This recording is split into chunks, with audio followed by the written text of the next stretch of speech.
মাত্র ২ দিনের টানা বর্ষণই বদলে গেছে চেনা চিত্র।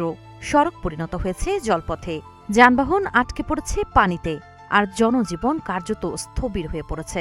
টানা ৪৮ ঘণ্টার বেশি সময়ের বৃষ্টিতে কলকাতা সহ দক্ষিণবঙ্গের বিস্তীর্ণ এলাকা জলাবদ্ধতায় ডুবে গেছে। বেহালা থেকে বিমানবন্দর পর্যন্ত একাধিক সড়কে পানি জমেছে। কোথাও গাছ উপড়ে পড়ে যান চলাচল ব্যাহত হয়েছে।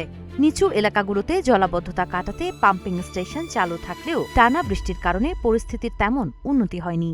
আবহাওয়া দপ্তর জানিয়েছে, গাঙ্গেয় পশ্চিমবঙ্গের ওপর সক্রিয় ঘূর্ণাবর্ত ও মৌসুমী অক্ষরেখার প্রভাবে বঙ্গোপসাগর থেকে প্রচুর জলীয় বাষ্প প্রবেশ করায় আগামী কয়েকদিনও ভারী বৃষ্টি অব্যাহত থাকতে পারে।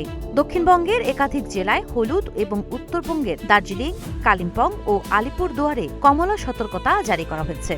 অতিরিক্ত বৃষ্টিতে তিস্তা, তোরসা, জলঢাকা সহ কয়েকটি নদীর পানি বিপদসীমা ছাড়িয়ে যাওয়ার আশঙ্কায় কিছু এলাকায় লাল সতর্কতাও জারি রয়েছে।